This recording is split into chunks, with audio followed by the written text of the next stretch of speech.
Halo semuanya, saya Salvika Dun, mahasiswa semester 2 dengan NIM 71121007 Prodi Pendidikan Matematika di Universitas Serang Raya. Pada video kali ini, saya akan membahas tentang serba-serbi kurikulum merdeka. Yang pertama, kita akan membahas tentang seputar kurikulum merdeka. Nah, sebelum kita masuki materi kurikulum merdeka, kita harus tahu dulu apa itu kurikulum merdeka. Nah, kurikulum merdeka adalah kurikulum dengan pembelajaran yang beragam. Kurikulum merdeka berfokus pada konten-konten yang esensial agar peserta didik memiliki cukup waktu untuk mendalami konsep dan menguatkan kompetensi. Selanjutnya, mengapa sih kita memerlukan kurikulum merdeka? Kita memerlukan kurikulum merdeka karena berbagai studi nasional maupun internasional menunjukkan bahwa Indonesia telah mengalami krisis pembelajaran yang cukup lama. Studi-studi tersebut menunjukkan bahwa banyak dari anak-anak Indonesia yang tidak mampu memahami bacaan sederhana atau menerapkan konsep matematika dasar. Maka, untuk itulah Kemendikbudristek mengembangkan kurikulum merdeka sebagai bagian penting dalam upaya memulihkan pembelajaran dari krisis yang sudah lama kita alami. Selanjutnya yaitu dasar-dasar hukum implementasi kurikulum merdeka. Yang pertama ada Permendikbudristek nomor 5 tahun 2022 tentang standar kompetensi lulusan pada pendidikan anak usia dini, jenjang pendidikan dasar, dan pendidikan menengah. Yang kedua ada Permendikbudristek nomor 7 tahun 2022 tentang standar isi pada pendidikan anak usia dini, jenjang pendidikan dasar dan pendidikan menengah. Yang ketiga ada Permendikbudristek nomor 56 tahun 2022 tentang pedoman penerapan kurikulum dalam rangka pemulihan pembelajaran. Yang keempat ada Keputusan Kepala BSKP nomor 8 HKR 2022 tahun 2022 tentang capaian pembelajaran pada pendidikan anak usia dini, jenjang pendidikan dasar dan pendidikan menengah pada kurikulum merdeka. Yang kelima ada Keputusan BSKP nomor 9 HKR 2022 tahun 2022 tentang dimensi, elemen, dan sub-elemen profil pelajar Pancasila pada kurikulum merdeka. Selanjutnya ada 3 keunggulan kurikulum merdeka. Yang pertama yaitu lebih sederhana dan mendalam. Artinya yaitu fokus pada materi yang esensial dan pengembangan kompetensi peserta didik pada fasenya. Belajar menjadi lebih mendalam, bermakna, dan tidak terburu-buru dan menyenangkan. Yang kedua adalah lebih merdeka. Artinya, guru dapat mengajar sesuai tahap capaian dan perkembangan peserta didik. Sekolah memiliki wewenang untuk mengembangkan dan mengelola kurikulum dan pembelajaran sesuai dengan karakteristik satuan pendidikan dan peserta didik. Dan yang terakhir, yang ketiga adalah lebih relevan dan interaktif. Artinya, pembelajaran melalui kegiatan proyek memberikan kesempatan lebih luas kepada peserta didik untuk secara aktif mengeksploitasi isu-isu aktual, misalnya isu lingkungan, kesehatan, dan lainnya, untuk mendukung pengembangan karakter dan kompetensi profil pelajar Pancasila. Selanjutnya, mengapa sih kurikulum merdeka dijadikan opsi? Mengapa tidak langsung ditetapkan untuk semua sekolah? Nah, inilah jawaban pertanyaan-pertanyaan tadi. Yang pertama, Kemendikbudristek ingin menegaskan bahwa sekolah memiliki kewenangan dan tanggung jawab untuk mengembangkan kurikulum yang sesuai kebutuhan dan konteks masing-masing sekolah. Yang kedua, dengan kebijakan opsi kurikulum ini, proses perubahan kurikulum nasional harapannya dapat terjadi secara lancar dan bertahap. Selanjutnya, apa kriteria sekolah yang boleh menerapkan kurikulum merdeka? Nah, kriterianya ada 1, yaitu berminat menerapkan kurikulum merdeka untuk memperbaiki pembelajaran. Dan kepala sekolah atau madrasah yang ingin menerapkan kurikulum merdeka akan diminta untuk mempelajari materi yang disiapkan oleh Kemendikbudristek tentang konsep kurikulum merdeka. Selanjutnya, jika setelah mempelajari materi tersebut, sekolah memutuskan untuk mencoba menerapkannya, mereka akan diminta untuk mengisi formulir pendaftaran dan sebuah survei singkat. Jadi, prosesnya adalah pendaftaran dan pendataan, bukan seleksi. Selanjutnya, bagaimana sih bentuk struktur kurikulum SD atau MI dalam penerapan kurikulum merdeka? Nah, struktur kurikulum SD atau MI dibagi menjadi 3 fase, yaitu fase A untuk kelas 1 dan kelas 2, fase B untuk kelas 3 dan kelas 4, dan fase C untuk kelas 5 dan kelas 6.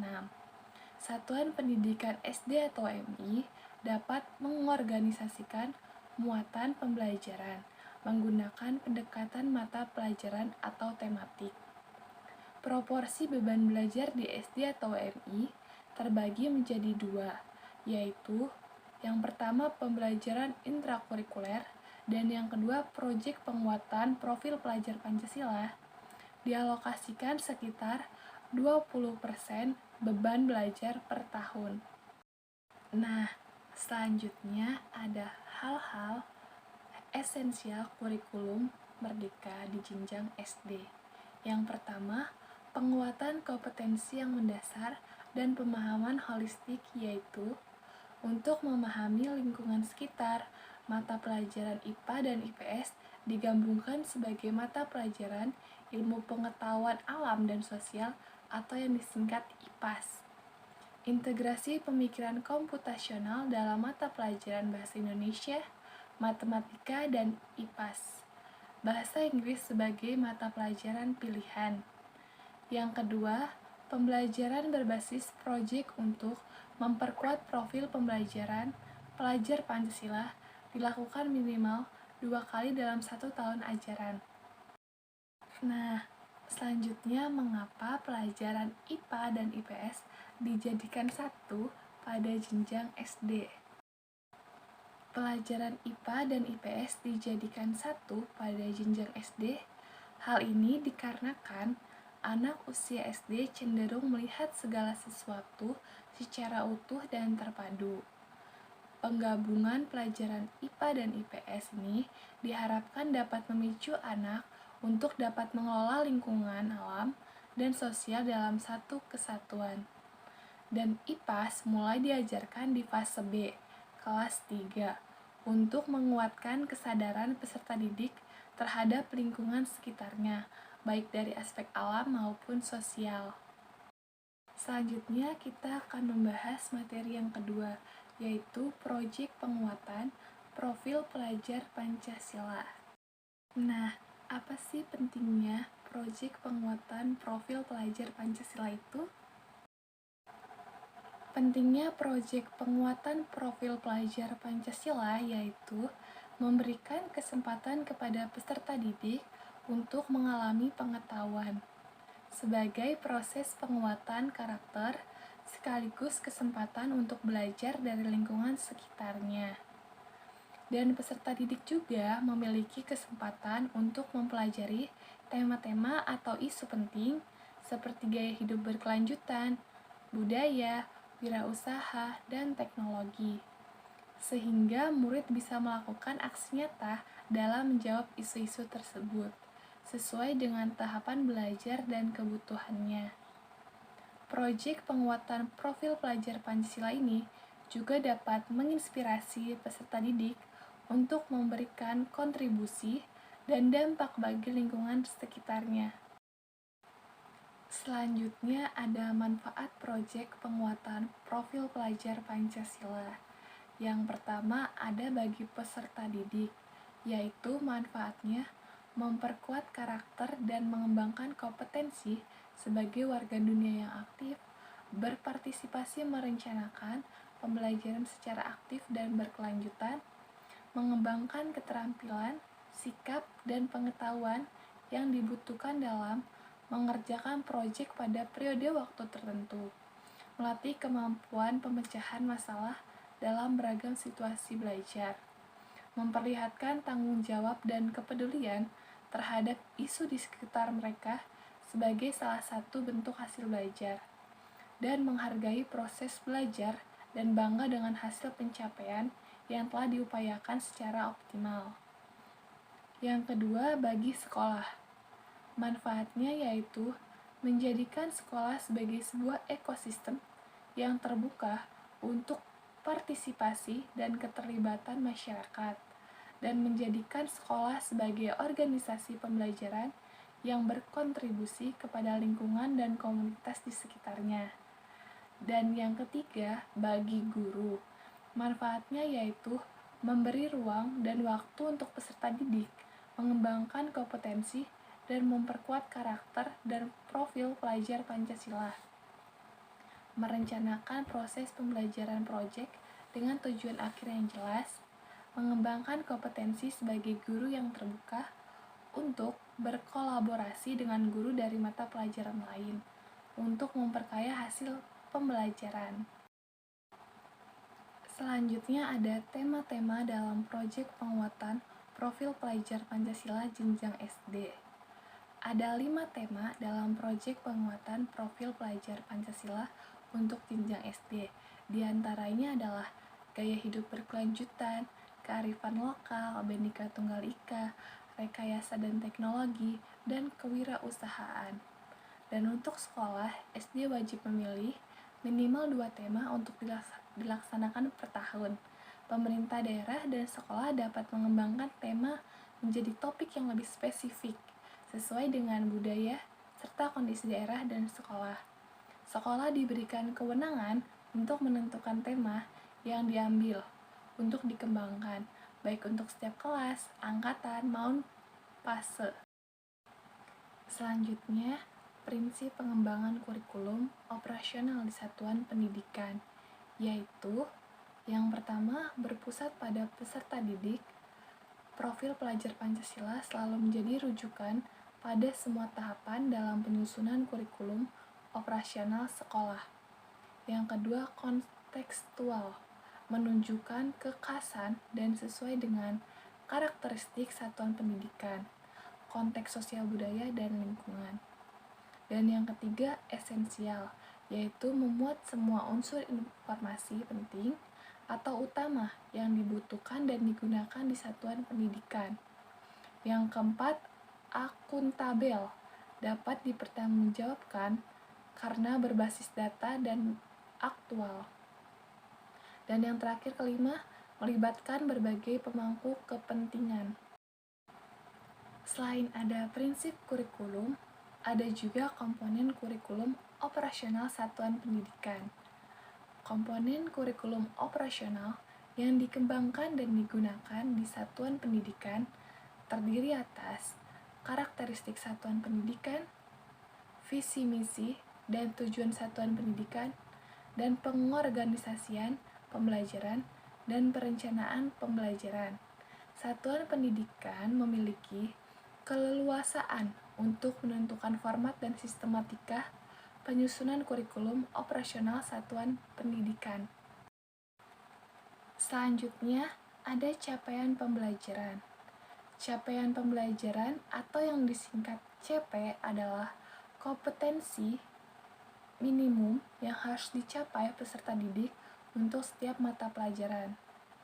Capaian pendidikan dirancang dengan mengacu pada standar kompetensi lulusan atau yang disingkat SKL dan standar isi, sebagaimana kompetensi inti dan kompetensi dasar dalam kurikulum 2013 dirancang. Dalam capaian pembelajaran, strategi yang semakin dikuatkan untuk mencapai tujuan tersebut adalah dengan mengurangi cakupan materi dan perubahan tata cara penyusunan capaian yang menekankan pada fleksibilitas dalam pembelajaran. Nah, ada penggunaan fasenya. Perbedaan lain antara KI dan KD dalam kurikulum 2013 dengan capaian pembelajaran dalam kurikulum merdeka adalah rentang waktu yang dialokasikan untuk mencapai kompetensi yang ditargetkan, sementara KI dan KD ditetapkan per tahun. Capaian pembelajaran dirancang berdasarkan fase-fase.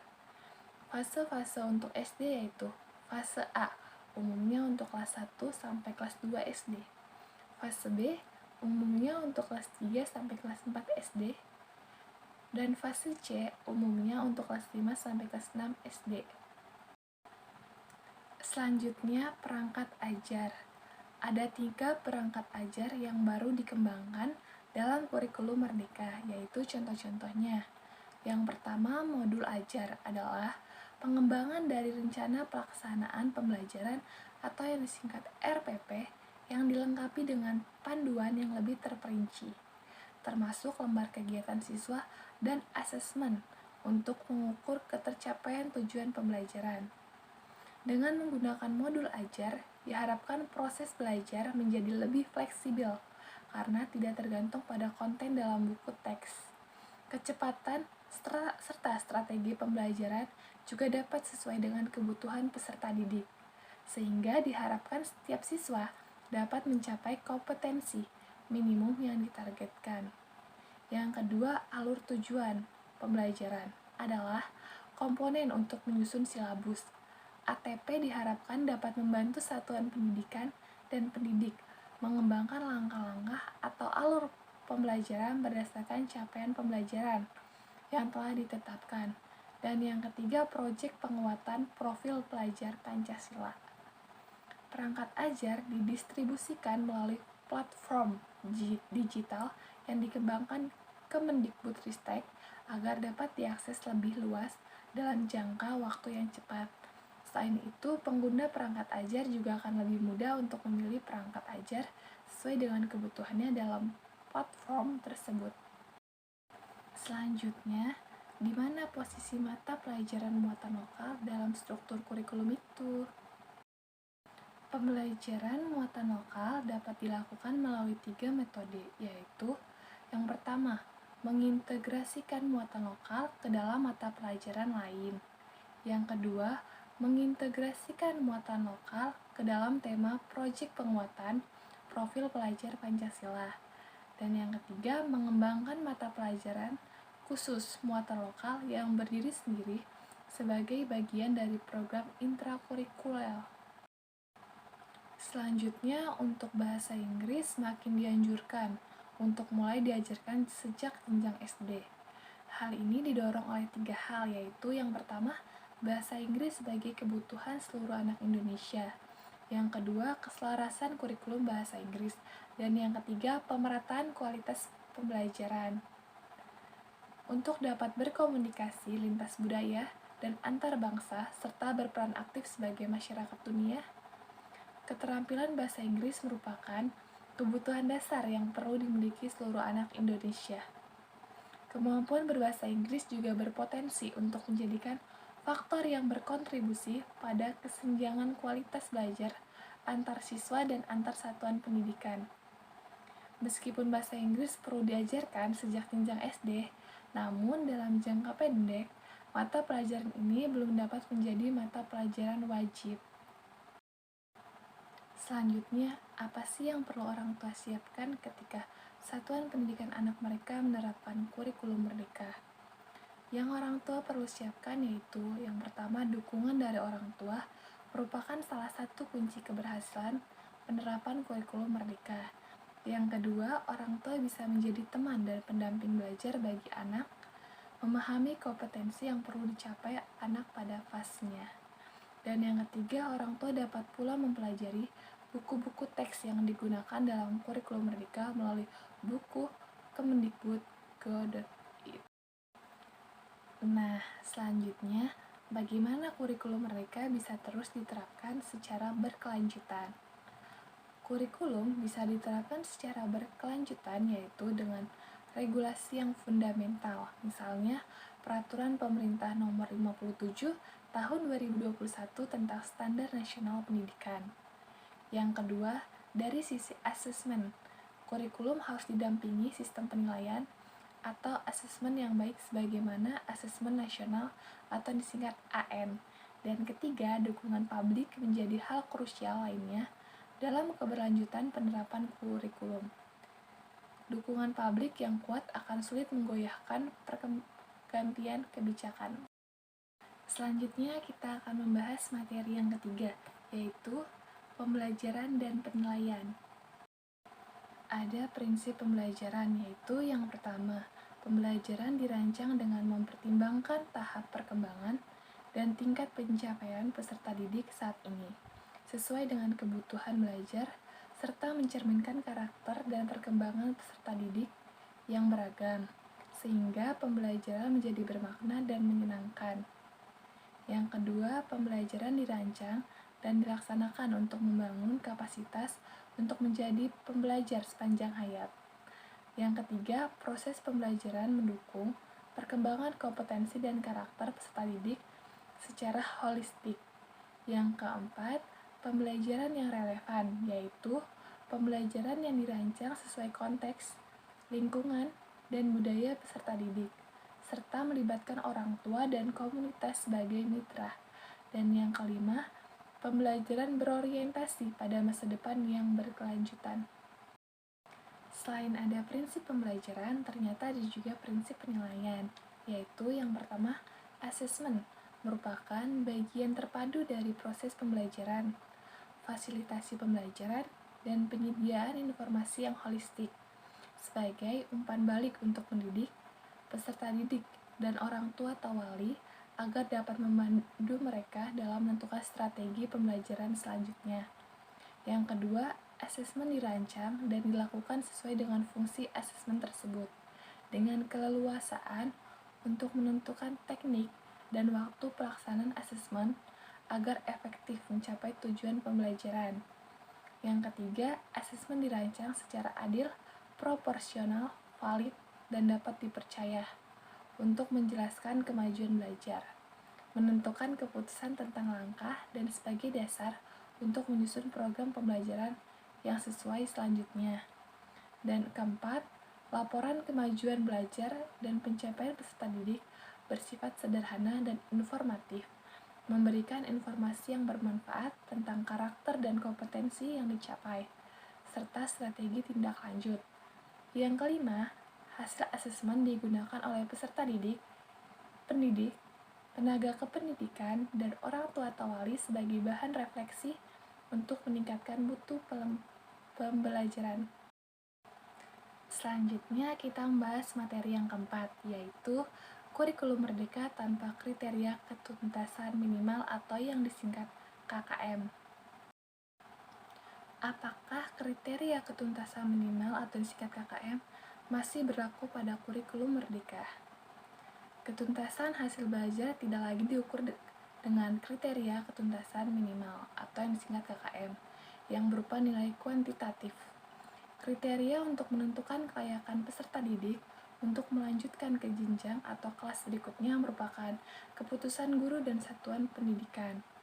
Jika tidak ada KKM, bagaimana guru menentukan capaian belajar peserta didik sudah memadai atau belum? Capaian belajar diketahui dengan mengidentifikasi ketercapaian tujuan belajar. Guru diberikan keleluasaan untuk menentukan kriteria ketercapaian pembelajaran sesuai tujuan pembelajaran. Bagaimana mengukur ketercapaian pembelajaran? Satuan pendidikan dan pendidik memiliki kriteria masing-masing dalam menentukan kriteria ketercapaian tujuan pembelajaran. Selanjutnya kita akan membahas materi yang kelima, yaitu pelaporan kemajuan peserta didik. Selanjutnya ada pelaporan kemajuan belajar. Yang pertama, satuan pendidikan menyiapkan pelaporan hasil belajar atau rapot peserta didik. Yang kedua, rapot peserta didik SD atau MI meliputi komponen identitas peserta didik, nama satuan pendidikan, kelas, semester, mata pelajaran, nilai, deskripsi, catatan guru, presensi, dan kegiatan ekstrakurikuler. Yang ketiga, satuan pendidikan memiliki keleluasaan untuk menentukan mekanisme dan format pelaporan hasil belajar kepada orang tua atau wali. Yang keempat, pada SD atau MI, satuan pendidikan dan pendidik memiliki keleluasaan untuk menentukan deskripsi dalam menjelaskan makna nilai yang diperoleh peserta didik. Yang kelima, pelaporan hasil belajar disampaikan sekurang-kurangnya pada setiap akhir semester. Dan yang keenam, satuan pendidikan menyampaikan raport peserta didik secara berkala melalui e-raport atau dapodik. Dan yang ketujuh, pada SD atau MI, satuan pendidikan memiliki keleluasaan untuk menentukan kriteria kenaikan kelas dengan mempertimbangkan laporan kemajuan belajar, laporan pencapaian proyek penguatan profil pelajar Pancasila, portofolio peserta didik, prestasi akademik dan non-akademik, ekstrakurikuler, penghargaan peserta didik, dan tingkat kehadiran. Dan selanjutnya kita akan membahas materi yang terakhir, yaitu platform Merdeka Mengajar, yaitu adalah platform edukasi yang menjadi teman penggerak untuk guru dalam mewujudkan pelajar Pancasila dan menunjang guru untuk mengajar, belajar, dan berkarya lebih baik lagi. Itulah tadi presentasi dari saya mengenai serba-serbi kurikulum Merdeka. Semoga dapat menambah wawasan kepada teman-teman semua. Sekian dan terima kasih.